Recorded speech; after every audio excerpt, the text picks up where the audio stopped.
Sometimes still stuck in the old 21st century. This is Star Trek Discovery Pod, a sometimes funny, sometimes smart podcast covering all things new and classic Trek. I'm your so chill, I just might be dead captain, Myrriah Gossett. With me on the V screen, we have Clyde Haynes. Row, row, row. That's all Your I got. boat gently down the stream. That's it. Merrily, no. And your recently reinstated podcaster. Oh, see, that's. I think that counts as 3 in a row, guys. I think that's like I volunteered as tribute. You never said your name, Paul. Oh, I'm Paul. Damn it! Now back to 0. 0 days of no incident. Reset the clocks, everyone. If you're keeping track, daylight savings. Anyway, it's affecting all of us. Time. What is time? But something we've made up. Tonight we are talking about the 5th episode of this 3rd season of Star Trek Picard, entitled Imposters. It's directed by Dan Liu and written by Cindy Appel and Chris Derrick. Just a couple of reminders before we get started for our live audience this evening. Clyde, how can people engage with us this evening? Carrier pigeon. That's what we're doing this week. No. Carrier pigeon. Okay. You write the little note and then you flag it up. One of us will get it and then we'll read your comment live on the show. No, if you're watching us live, please type capital P, capital O, capital D, capital pod in the chat and we will take a look at your question, your comment, your correction, your altogether just wonderful statement. We'll take a look at it. And when that special time comes, type capital H, capital F, capital HF in the chat and we'll take a look at your thoughts on tonight's episode. Indeed. Paul, if folks are listening to us in the audio version, who we do love and appreciate, and they want to maybe share this show or support us in other ways, what are some ways that they can do that? Wow, you're asking these questions in different ways and you're trying to trip me up. Trying to mix it up, Paul. We're 5 episodes in. because you think that I might be an imposter. But for our listeners, please subscribe to us to our podcast on Apple, Spotify, or YouTube. All links at StarTrekPod.co. And if you love this content and you would like to join us on our Patreon for just 2 strips of gold plus platinum or dollars, you can. That will really help us at Patreon.com/StarTrekPod. Indeed. And for our patrons, I'm trying to work on potentially something to give folks, maybe a pin or a sticker, something of the sort. So if you have a preference, let us know. And the way to let us know is by joining us for $2 at the Patreon and talk to us over in the Slack. So working on some fun things, trying to get some things together. I offered up a sticker of my face, but Myrriah didn't like that idea very much. So I'll work on something. Clyde, you are send me your ideal selfie for this sticker, Clyde. Okay. You just let me know. Perfect. I'll take a screenshot of this thing. But I do think it is now time for some hot breaks. Time for some hot breaks. Clyde, what did you think of this episode? I love this episode, but I've been a Ro Laren fan from forever. And to be honest with you, I'm not even sure why, but I love Ro. And this whole season has been about Picard's relationship with his son. And I looked at them in that kind of 10 forward scene in the holodeck scene and was just thinking, you know what? This is the daughter. This is his daughter that he always had but didn't realize that's the relationship that they have. And man, I thought this episode was fantastic. Paul, thoughts? It's all right. I'm kidding. I love this episode. It rivals last week's episode, which I thought was near perfect for what I want. I feel like maybe construction wise, or pacing, it wasn't as exciting for me because we're always cutting back between the return of Worf and Ralphie, right? But but the emotionality of like Ro and Picard's scenes there is just so it pays off so much stuff. Like if you're an old time watcher like myself, like it pays off like the penultimate episode of Next Generation, and like in Deep Space Nine, you're wondering when's the Dominion coming. You go like, what happened to Ro? It pays all that off too. Like and I don't know. It's just like as surprising it is for Picard in the sense of seeing Ro again and dealing with all those feelings. Like I don't think he knew he needed that kind of like closure. I don't think as an audience member I knew I needed that kind of closure with Ro. Yeah, I'm a big old softie. Like Yeah. No, I'm with you. I really enjoyed this episode. I'm glad we're finally getting some of these pieces put together. I think Worf and Raffi are so fun together. I really enjoyed their scenes a lot this episode. And I agree. I was always a fan of Ro as well. I'm not as deep as a TNG person, but I've definitely watched all of the Ro episodes, and that's probably one of my favorite arcs of like a non-main series cast member. So I'm definitely on the same page with y'all with enjoying seeing her here. And I felt I wonder if this was the actress saying, I won't ever come back now. And in like not a bad way, but in a, you know what I mean? Like she's like, okay, it's fully, this book is now closed, like closed, you know what I mean?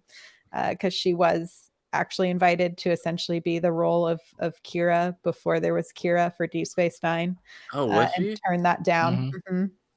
Oh. So I just thought that was interesting. But yeah, I think my one frustration is I'm like, Jack, why are we telling no one you are having these wild ass visions of killing people? Well, I'm going to tell you right now, like, when I have those visions of like phasering like people, I don't tell anyone. Even if they're so real, you're standing in the room where you might be doing it while holding a phaser. While holding a phaser. I mean, oh, am I supposed to be telling people?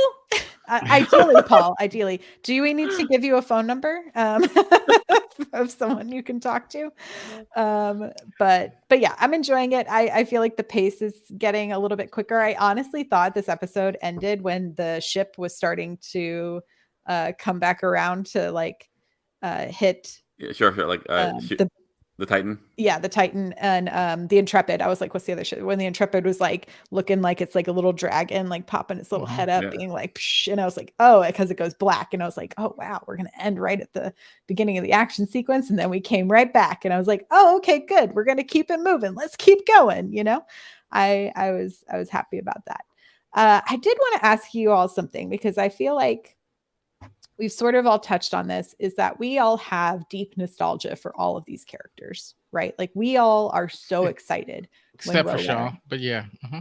Well, like when Ro Laren appears on the screen, I feel like all I've seen on Twitter is like everyone is just nothing but excited. I feel like everyone's really embracing even our new characters. I feel like Shaw has had quite a redemption arc on the Twitter space, especially and hopefully in our hearts and minds. Until he started humming and like I was like the music from the Breakfast Club. Can you be mad at that? But my question is, and this is when I wish Grant still had time to hang out with us, is do you think this series is enjoyable if you started watching Picard from Picard season 1? Ooh, that's a hot Myrriah.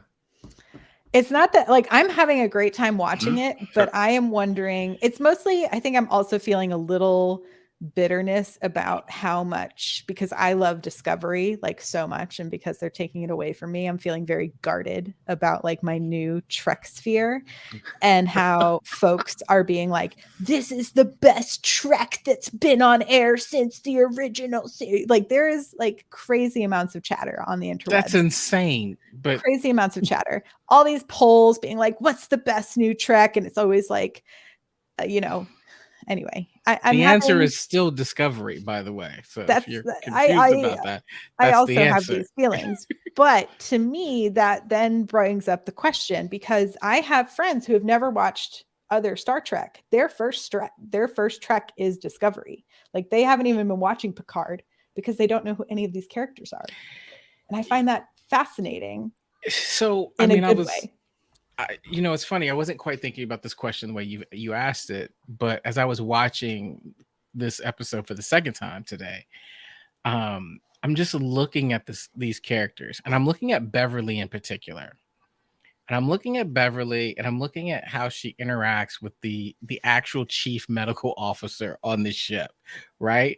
And I'm looking at it like Beverly just kind of walks in and she's running the stuff, and the chief medical officer is like, what would you like me to do? What do you think? And I'm like, and I'm just looking at this and I'm going, I love Beverly. I have history with Beverly. In the Slack, there was a conversation about who should the next cameo be, and someone said Pulaski, and I was like, don't do that, because see, I didn't like Pulaski the first time she came on because she wasn't Beverly. So I have this attachment to Beverly because that's my chief medical officer, right? That's who it is. And I'm going, yes, but here what I'm seeing is this nostalgia, right? It's just I mean they I felt like they gave her more stuff to do. I don't know if you connect with this show if you didn't see if this is your first Trek. I don't know how you could have these feelings for these characters that we have meeting them for the first time now. Yeah, I think you can still fully enjoy this show, fully enjoy it without having the backstory. But I think something like all of our deep emotional connection to Ro, I think if I was sitting down and watching, because when I was watching it the second time, which is already impossible to do because I'm watching it the second time, I was trying to be like, if I had no backstory to Ro, would I find this to be a successful ending to this character? Did you watch Battlestar Galactica? I did watch Battlestar Galactica.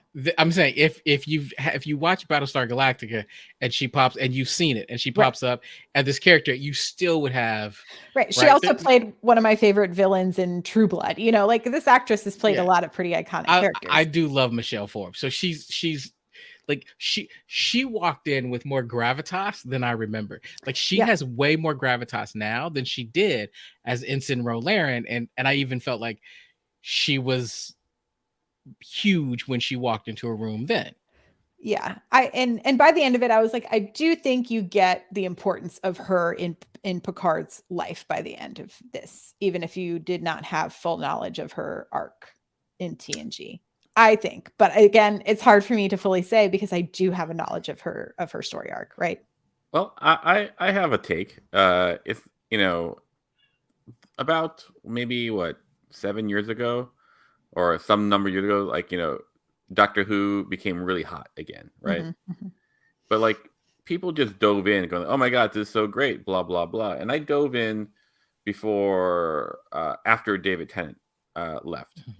And, you see all these people come in and out of Doctor Who's life. And I wasn't there at the original with the Scarf Doctor Who. But at the same time, if done correctly, the importance of these things, the Daleks coming, and so I feel like this episode and this season introduces these people in a way that it's still dramatically relevant. You don't get the this is such a part of the bigger universe type thing that you might want to, which is richness as it is. But I think on a level of just sheer enjoyment and understanding of drama, I have to assume when I look at it structurally, I feel like it's there. There are times when it's always, to me, it's always insulting though necessary that people have to reiterate things they already know. We are where Ralphie goes if they're going to use a wormhole thing to as a diversion, it's all and that constant reinforcement, I feel, always gives people space who are jumping in at a different time. Right. But also, even beyond just the characters, the whole concept of the Changeling, they haven't really introduced the Changeling as a new villain, right? It's almost like I wonder if you're new does it not feel like you've walked into the middle of a conversation? But I mean, I think you get the gist, right? They're people, they're Mhm. imposters. They've given you, I think, enough pieces of information to know that they are bad. Do you know the full extent of it? No, but I think that they're slowly revealing it. And I think they are smart in this choice of it is a new evolution of the changeling, right? They're giving us Yeah. something new so that you don't kind of, because essentially our characters are learning all of the same pieces of information as we are as the viewer, right? Like you don't need any of the backstory of the changelings really in order to understand what our characters are going through at the moment. I have another. But hold on, let's say I was just gonna add what you don't get is their why. Like I think we get a little bit of their why if you know kind of their But I think backstory. we don't know what their why at the moment, right? Like we have no idea why they've decided to come back and do all of this stuff. We know they're coming back, and they've made it clear. Seven delivers that line of like, oh, we've had this technology on board our ships since the Dominion War. So we're like, oh, okay, this is someone we've battled in the past. And I think that's all you kind of need to know going forward at the moment. I don't know for sure. Sorry, Paul, I cut you off there for a second. Go ahead. Well, I just had like the most important point ever to be made, and I forgot it now. It's been. I'm just kidding. So, you guys ever watched The Mandalorian? Yes, I have watched them. Yeah. Yes.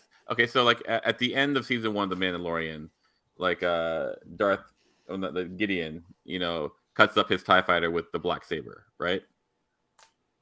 Yes. Sure. It's a black lightsaber. I don't think I watched that one, but sure. Okay, it's okay. It's okay. Anyway, so like, if you hadn't watched the cartoon Clone Wars, which I had not, like you go like, what the hell's that? Like that's something important. Oh my god, like it's a black lightsaber. Like that's really weird. But I still like enjoyed it, even though I didn't know the significance of it. Those who had, and I have since gone and researched what it means and blah blah blah, and it's pretty cool. But like, as a straight storytelling, like you can enjoy all that stuff, just straight. And what actually, I think what the genius of this reunion episode is, or not episode, but like season is that like, if they do their job right, people watch old Star Trek. Yeah.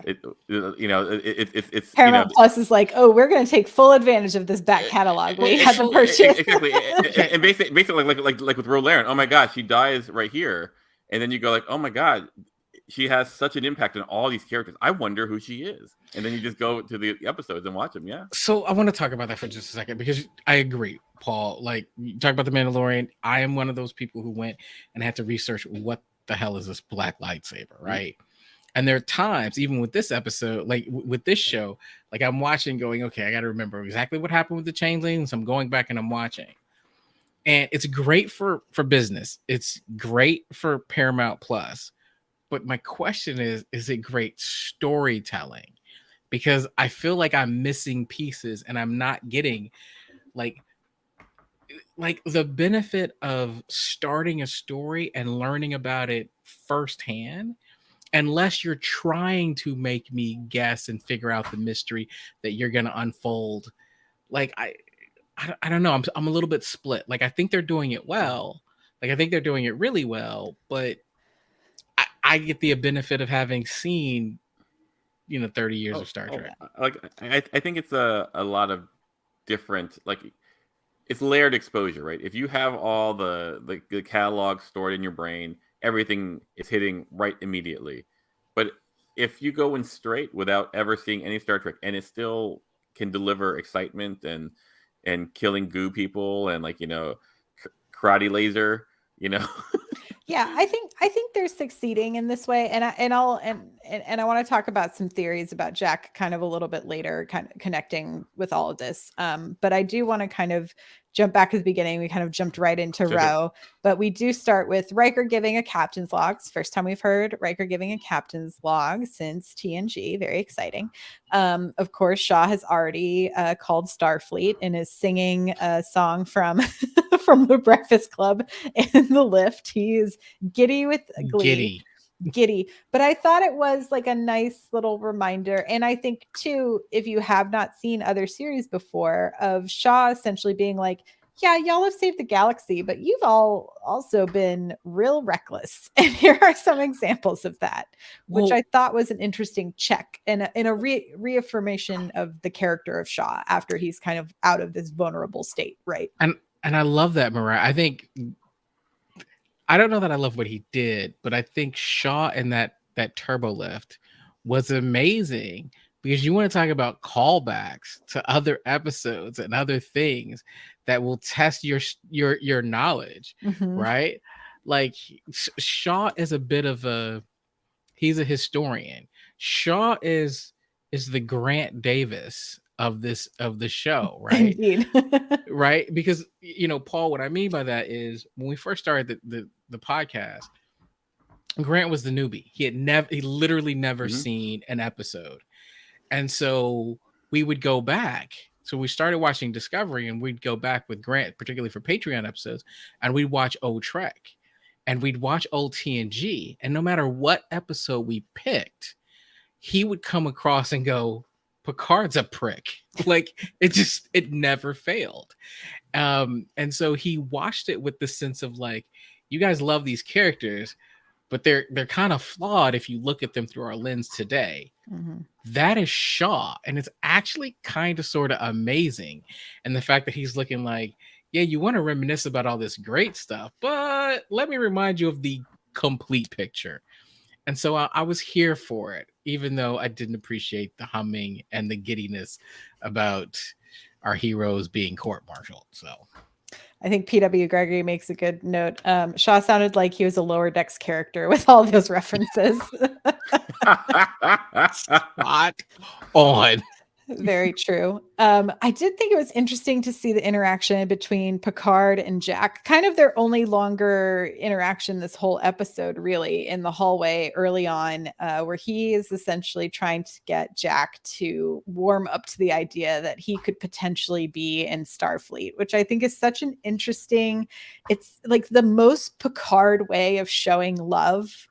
Do you know what I mean? Like, he's like, I have no other way of knowing how to love you, but other than telling you should join my bigger family, which is Starfleet. And that's how I'm going to try to show you that I care. I got that. I also, it felt like this very small nod to the changing generation of Star Trek.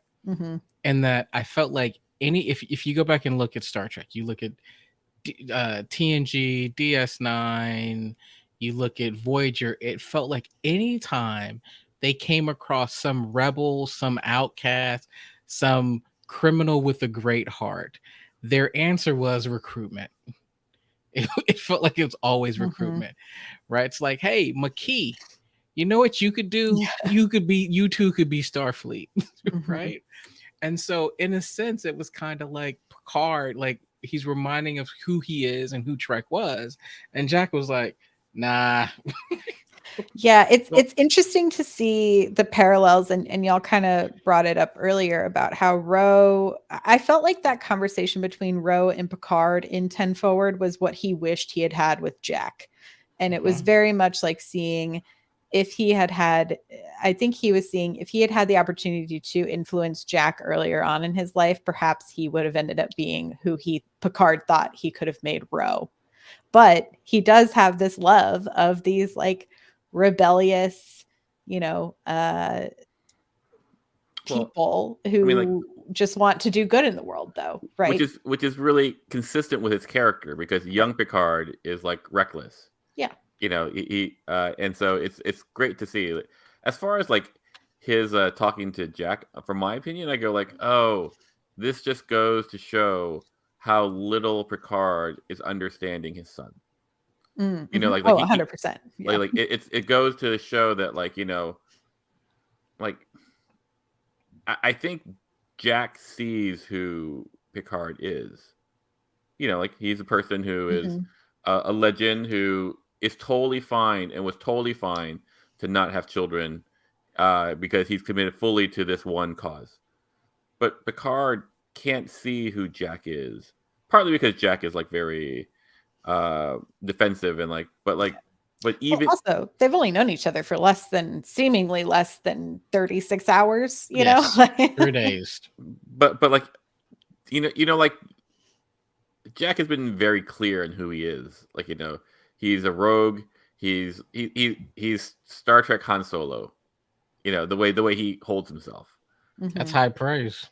I'm not saying that he is. I'm saying that that's how he thinks of himself. Alana, I think, also makes an interesting point, and I think we see it in this episode. Jack doesn't even understand Jack, in that he has something going on, but he has no idea how to express it.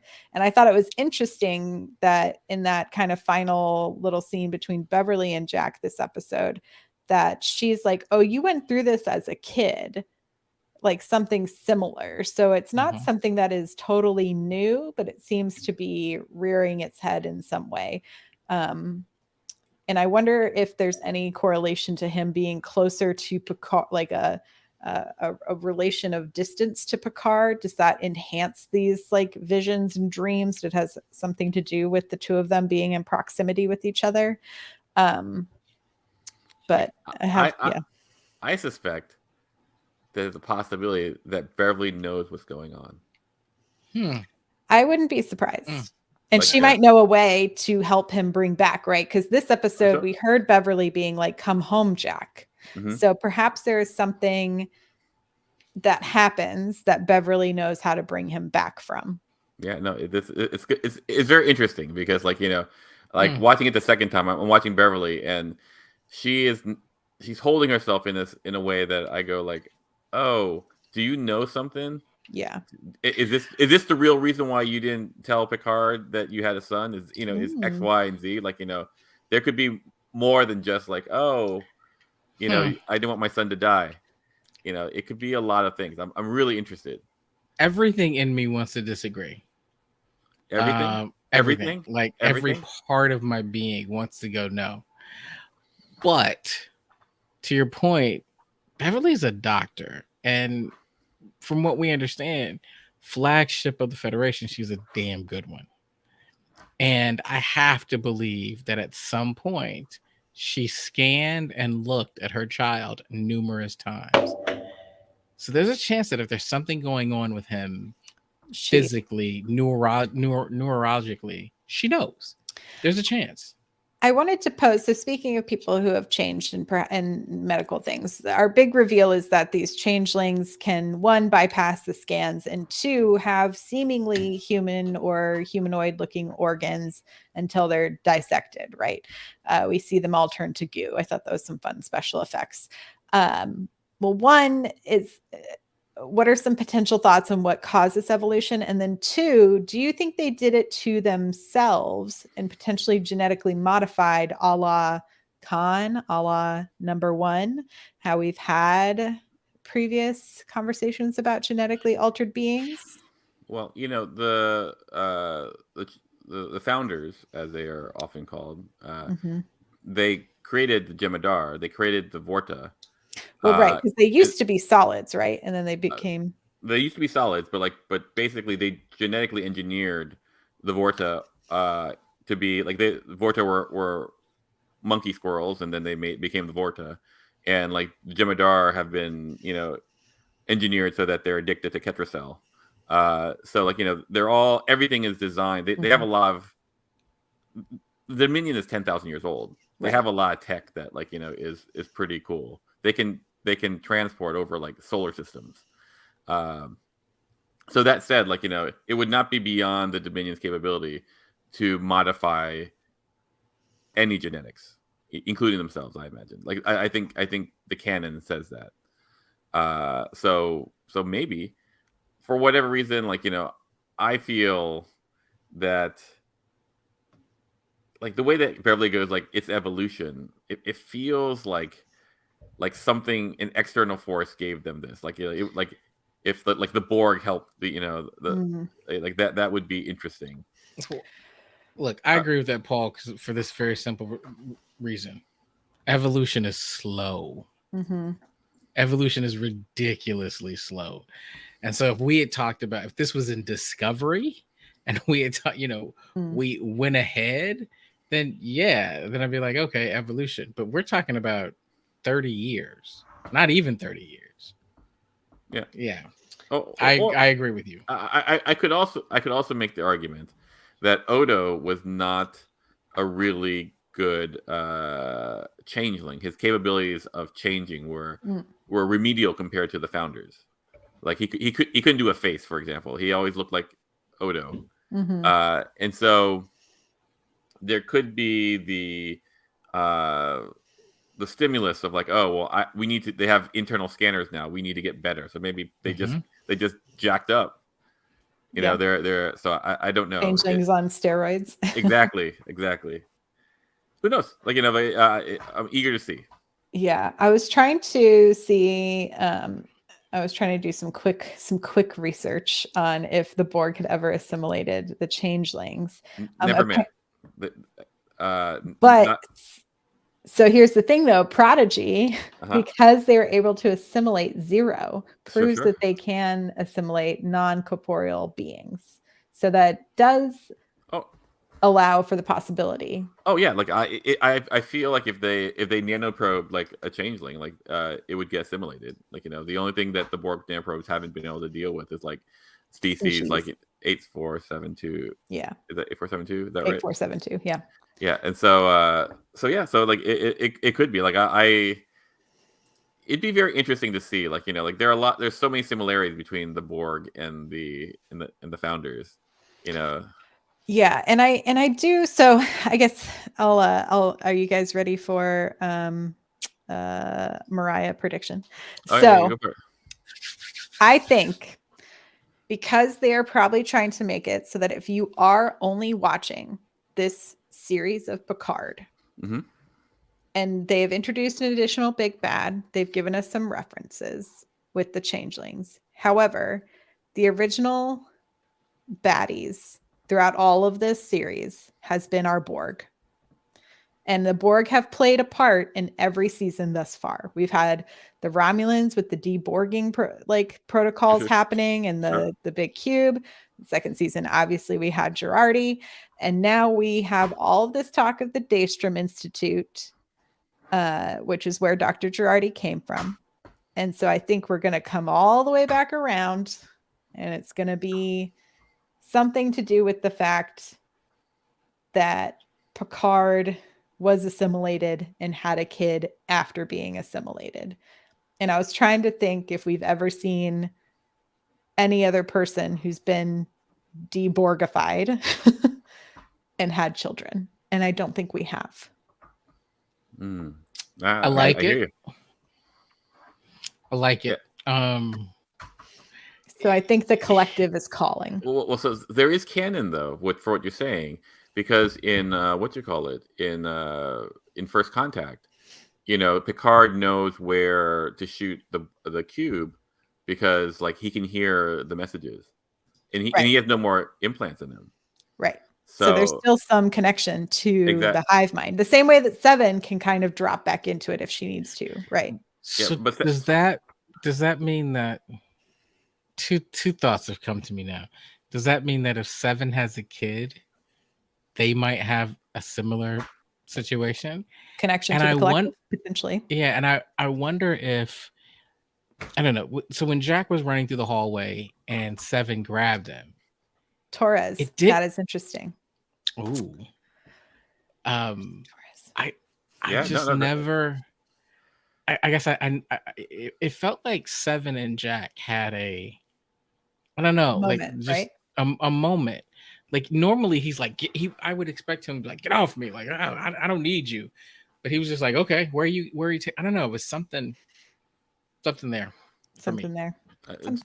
To respond to Alana, like, you know, as far as Torres, like both Janeway and Torres and Tuvok, they did go get assimilated. They were on the Borg ship, but but the doctor gave all three of them like a neurolytic blah blah blah mumbo jumbo, so that they would stay themselves. So I wonder because there was something in that they had kind of pre done something prior to being assimilated. Exactly. So they were primed to be unassimilated, you know, like kind of thing. So I wonder if that would be the loophole. Yeah. And Picard and Seven are different in that way. Yeah. And I have to always remember this current Picard is a synth, but the Picard that created Jack was not a synth. Nope. Yeah. So Jack's baby daddy was all real. oh no. But yeah, I feel like it would stay within this realm, or it could be, I mean, the other big theory I've heard a lot kind of going around is that it's the paw wraiths, because of the eye situation that is happening. Oh, interesting. Like once again, as you know, as the local lore master of the Power Rays. Thank you, Paul. The prophets have said that like the Power Rays are forever trapped in the fire caves with Dukat after they burned the book, the Kostamojin. Mm-hmm. So, and since the prophets not only see time but like timelines, it would be unlikely that they would be wrong about that. That's just my hot take. I could be wrong. I'm just saying in canon there's stuff that like but one of the things that the prophets were able to predict a lot of things, like for example, like the coming of Peanut Hamper. It was very strong. Very strong. Yeah, and that was really unexpected too, because so close. So I'm gonna tell you, Clyde, you were never close. You were never. It's gonna happen. Paul and I are on it. We don't even have to talk about it pre-pod. It just organically happens. Keep letting my guard down. Every week I let my guard down, and then here I am. I'm listening to Paul, and I'm like, okay, wow. Paul, and I'm thinking to myself, Paul knows so much about the Paw race. Like, man, this is great. And then out of nowhere, Peanut Hamper, and I'm just like, that's how Peanut Hamper is. Right. That is the lore of Peanut Hamper. That's right. Like you got me good at that one, I have to admit. I mean, truly. So the other way Peanut Hamper could come into all of this is Peanut Hamper was already floating around in space, had access to the portal technology, and portaled Ro Laren right before that shuttle explosion. Ro is still alive. Yeah, I love that. No, that definitely felt like a Michelle Forbes, like goodbye. Like, but stop asking me. I'm not coming to any conventions. I will say Michelle Forbes does die a lot. Like it's true. She's very good at it. Yeah. So I wanted to talk a little bit about Worf and Raffi's adventure this episode. I love their fight sequences together. I'm really enjoying all the fight choreography this whole season. I think it's looked really great. And I enjoyed their sort of standoff with Kryn, who is our Vulcan sort of deviant from the streets, if you will, which I found hilarious that he's wearing an Edic like giant necklace. Almost like you see like, I don't know, like rappers wearing giant crosses. I just found it very I feel like the costume department had a really good time making this like baddie Vulcan. Like he's going to be a cool cosplay at one point because he's got this cool like green scars under one eye. He's got like slices and dices on his face. And the guy is also an actor who's been he's been in 12 Monkeys. There's been a lot of 12 Monkeys appearances this season. And I think he's also an MMA fighter. I think that's also what he does. Anyway, fun times. People love cameoing, doing cameos in Trek. Yeah, no, my favorite cameo is Gabrielle Union. That is a good one. Okay, I go as a Klingon. Mine's Padma Lakshmi. That's right, Pat. I mean, both of those are good. Both of those are very good. You got a favorite? Oh, The Rock is also a fun one. Rock is great. This is gonna sound like, I feel like it's gonna date me. So there's two actually like Trek cameos that I like. One is of course Kirstie Alley was one of my favorite, but also I can't remember her first name. Her last name is like LaBeouf. She played Sandra on the Cosby Show. the oldest daughter. Yeah. She was an ensign at one point, and I was she in Next Gen? Not Next Gen. And no, was it? I think it was Next Gen, as a matter of fact. Interesting. Lots of love. Oh, Iggy Pop. That's a good one. Iggy Pop's good. Like Mae Jemison. Love it. Got love some it. Vanessa Williams from the. Oh, Yes. How can we forget Stacey Abrams? Yeah. And Cronenberg. Yeah. Had he only appeared one time, but I like having Cronenberg on the show. Sabrina LaBeouf. Yes. We should say have a shout out for Oscar winner Michelle Yeoh for this. Yeah. I mean, it's like a series reg. I'm ready though. At this point, I'm like, listen, if we can't get Michelle Yeoh back, let's just have Worf, Rafi, and Seven lead our Section 31 show. Would not be mad. I feel like that's a real easy way to just like kick off the work you've already done on Section 31, just swap in these other characters. No, I would. I hear you, but like Worf is a good guy. Ralphie is a good guy, and Seven is a rogue, but she's a good guy. What you need is a not so Emperor good Giorgio. You need a not so. You don't need Captain Giorgio. You need Emperor Giorgio. You don't need a bad guy, but you can't have a good guy. I'm just thinking for Section 31. I think. But anyway. Yeah, I agree. I will also just say, I've seen some chatter. There's like the some people call it like there's like the curse of the best actress award, like sure. that like kind of happens where folks don't get a lot of parts after they win these really, really big awards for a while. And I'm just saying Star Trek will always have you back, Michelle Yeoh. Always. Anytime. In whatever role and capacity. I'm speaking on behalf of the entire network, but I'm sure they would also agree with me. I mean, I just feel like, she's also still so kick-ass, right?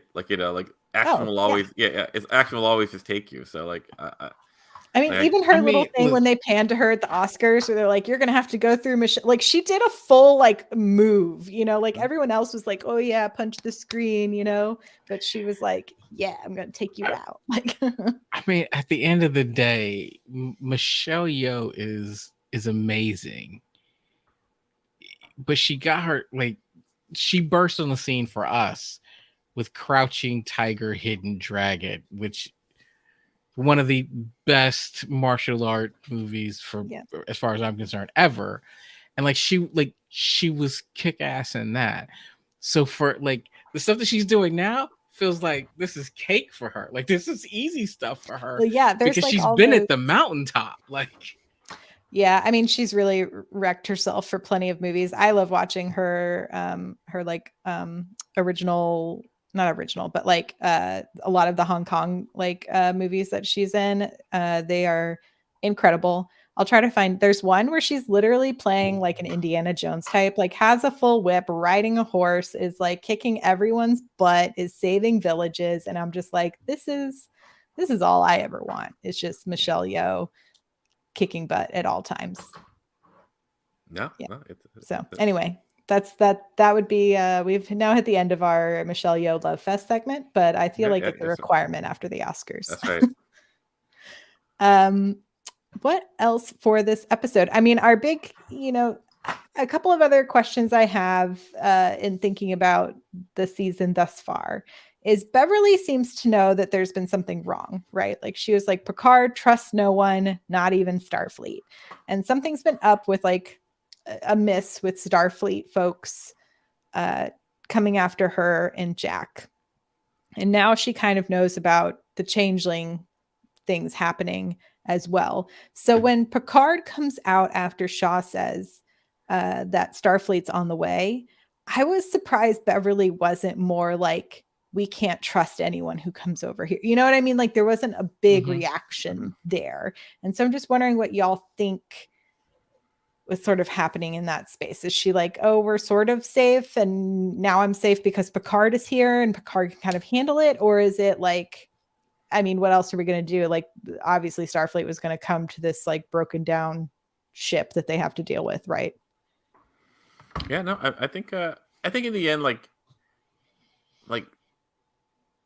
if everyone is bad, you're paralyzed, so you have to trust someone. Yeah. So like, so I think Beverly has no choice but to like start moving cautiously, and she can't just say don't trust anyone, although she does. You know, and she has to, you know, like even like she said, trust no one. First thing Picard does, brings Riker. I mean, so like it's one of those things where she's being cautious, but I don't think that it's I don't know. I think Shaw proved himself. Shaw's basically a hero. Anyway, go Clyde, you're saying? Okay. I think the trust no one is a misnomer. I feel like it's trust no one else except for our tribe, right? Like if you're in our circle, you're okay. But don't trust anybody else, right? And so because I mean, we're looking and going, yeah, he trusts Ro because she's one of them. Right. So he like it's not like he saw Worf and was like, oh no, we can't trust him. Like, who are you? It's like, no, it's like my friend. Like if you're part of that crew, that clique, then we trust you, but we're not trusting anybody else outside of that. And you know, Shaw is a necessary, you have to, right? But I thought it was funny that at the end of the day, he's telling Shaw, trust me, you gotta trust me. Shaw's looking at him like, I don't have to trust you. I just don't have another choice. I don't know. I mean, like, it's true. It is. I was going to say, Alana makes a good point. Starfleet's getting infiltrated constantly. They need to get it together. Even just in the series, the first season, we had 100%. a bunch of people who were infiltrated by the Romulans who were in the synth kind of program mess of it all. Well, you know, in season 1, like Starfleet was infiltrated by these bug aliens, and they took over like all of the admiralty, you know, and it took Picard and Riker to save the day, but like, you know. Yeah, and I mean, I think we have the trope of the Badmiral for this very reason as well. That's right. There you go. The Badmiral, yes. I guess here's something that I have for you, a question for you that I have for you guys. So this is episode 5. We've got like 3 episodes left? 5 episodes left. Don't set me up for another peanut hamper, Clyde. No, I don't want to do it. But what I'm looking at is there's some characters that we were somewhat expecting that we haven't seen yet, and we're at the halfway point. Essentially, we have yet to see Lore. We have yet to see Moriarty. We have yet to see Geordi LaForge, right? Like at this point, I'm almost concerned, like, to introduce any of those characters. Is it gonna be a Michelle Forbes situation where you show up halfway through an episode and by the end of the episode you're dead? Like, well, I did see oh my gosh, how am I Mika Burton posted today on Twitter that she's so excited because next week's finally her episode, and she's like, and by the time the season's over, you'll be sick of me. So I'm assuming that the LaForge family is coming together next week, and I think, and I feel like someone made a comment here. So we get a clue from Kryn, our bad Vulcan, that the way to break into Daystrom is like the most logically illogical way to get into Daystrom. And I think I saw someone in the chat, I'll try to find it again, had said that Moriarty is the way to get past the advanced AI at Daystrom. Maybe. So, it's gonna be interesting. Okay. So you use that hollow program to like infiltrate and get in, and I'm assuming they're gonna go get their best engineer to help them with this project. Blana Torres. I mean, she's one of my faves. Their best engineer, I should clarify. So that's my theory about everyone is meeting up at the Daystrom Institute to get into some hijinks. Shenanigans. Shenanigans at Daystrom. I don't know, like I don't think that we've talked enough about Shaw and how great he was this episode. Clyde, you want to start? Look, I've already said that I liked kind of what he was doing in the elevator. I think when this is all said and done, Shaw literally is he's a captain, and not a temporary captain or a cameo captain. He's a full-blown like Star Trek captain. And I actually think that we're going to see tremendous amount of growth from Shaw for the rest of the season, right? Because I think what we've seen out of Shaw is he's been reluctant. He wants to play it by the book. But at some point, he has to realize that at any point, if he plays it by the book, he and the entire crew is dead. Right? Like, yes, they should have never been at that far end of the Federation space, but the changelings were coming for him. They had like he at one point he mentions like 4 on a ship. Like, no, man, that was at least 5, because you forget the one that you killed earlier. Like, at some point, even Shaw has to sit back and go, there have been 5 changelings on my ship. Standard protocol ain't gonna get it done here. And so I think we're gonna see growth from him from here on out. So in your mind, growth is breaking the rules. Growth is knowing when to apply it's like this. Growth is, when do you listen and follow orders, and when do you do what's right? Ultimately. Sure. No, I hear you. Like, I just had a thought, and what if Beverly is the big? That's right. What if Beverly is the big bad of this season? I don't know if she would have come back if she was the big bad of the season, unless it was for some very big, justly righteous reason. Well, I say that only because I have in my mind that Picard's gonna wind up with Laris, and so Well, I don't think they have to end up together. I know. I understand. I think it would be. I would prefer they don't end up together, because I don't think they're gonna end up together. No, I'm not asking for that. I'm just going because we talk about how Jack is being sketch about, but if I'm not reading too much into it, I feel like Beverly is the one being the most sketch. Do you think Beverly's going to lose another son by the end of the season? Yes. I don't know. I like there's a part of me there's a part of me there's a part of me that I wonder I don't know. It's too half-baked to put out there. So I'll say this, from a storytelling standpoint, my gut wants to say yes, because that to me is where I could see the story going. Bad Beverly? Well, no, not Bad Beverly. Like ultimately Jack's gonna have to sacrifice himself, right? Or Picard's gonna sacrifice himself for Jack to live, and that's how Picard's story ends, is sacrificing. That all makes sense.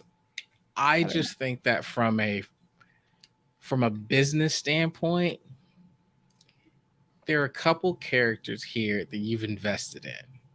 3 new characters that I feel like you've invested in: Jack, Shaw, and Crash LaForge, right? And I think if you're smart from a studio standpoint, you hold on to those properties because you may want them later. Yeah. Right? Right. It's why we never fully lost, except for poor oh my gosh, why am I blanking on his name? Oh yeah. You talking Samurai Nun? Yep. Bad Myrriah. Bad. Oh my god, my brain just turned all the way off. I need to reboot. Yes. But yes, I feel like there's a reason we haven't lost, Rafi is still around, Seven is still around, although Seven is a legacy character. But we wrote a way for some of these other characters to have the potential to come back, right? Yeah. Elnor. Oh my god. Elnor. Yes, there we go.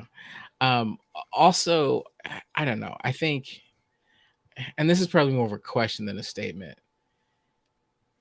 you're talking about some characters that, quite honestly, and I don't want to get into age really, but you're talking about characters who are in their 60s and their 70s or more.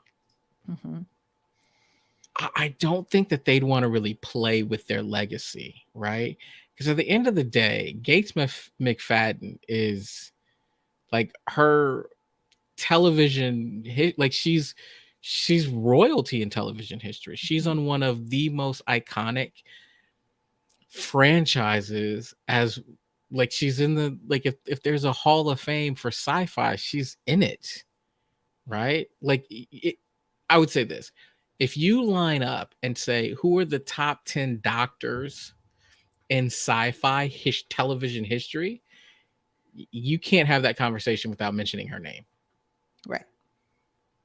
And so I think you look at, if you talk about first officers, you can't have that conversation without mentioning Riker's name.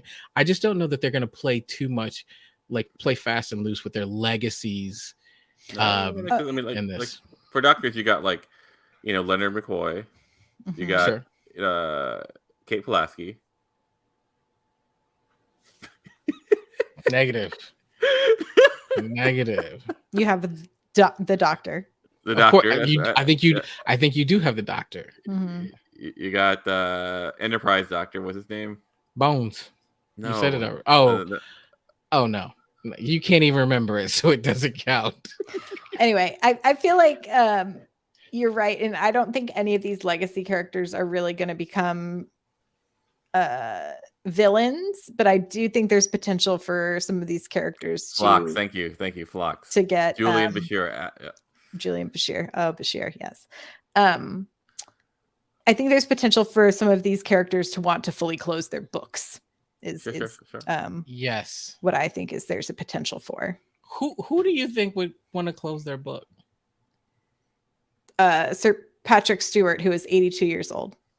I think he would like to keep his executive producer book very open, but I don't know how much longer he wants to be put through the paces on a Star Trek show. He's died already once on this series. So. Yeah. So I don't know. I don't think he has to, but I think, there's I think it's also as we talk about business, right? These legacy characters probably cost a whole lot more to bring back than any of these new characters cost to continue on a new series. Yeah, no, I think if they do the Titan show, I think that aside from 7, I'm sorry, Commander Hansen. No, it's 7. It's Commander 7. See, the thing about the thing that I'm struggling with the Titan show is none of these characters are actually on the Titan from the books, from the novels. Not a single one. Well, where do the novels stop? That was with what's it, Riker, right? Like, don't they stop with Riker? Yeah. But this is a Neo Constitution class, baby. Yeah, I know. Neo. It's the one. It's just one that you think you'd have a character or something. But anyway, I digress. My nerdness is showing. So yeah. No, it's good. It's good. I feel like they try to stay pretty faithful to a lot of these things. They said they reference the books a lot as they were prepping the Titan. So I think they try to keep that in mind for sure. Was there anything else y'all want to? Ooh, Picard must be assimilated. That would be wild. Can they assimilate synth Picard? Do we get synth Locutus of Borg? Well, there was a point where Data was going to be assimilated, right? Oh yeah, that's true. So I mean, and he is essentially a product of Data's evolution, right? So yeah. Very interesting. Anything else y'all want to talk about in this particular episode? No, I think we're good. I'm good. I got my hamper in. Yep, we got peanut hamper in. We're good to go. Yep. Yeah, I think there's lots of theories swirling around. I'm excited for next week. We shall see what happens. And I think the gang gets fully together by the end of next episode. So I think we'll have the full crew up. The full Scooby gang.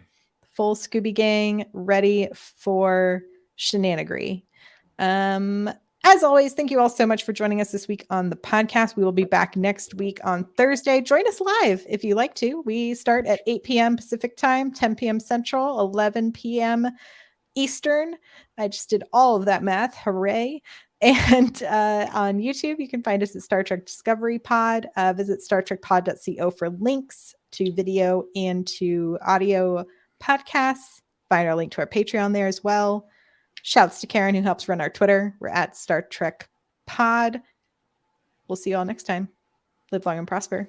Live long and prosper, everyone. Bye-bye. Later.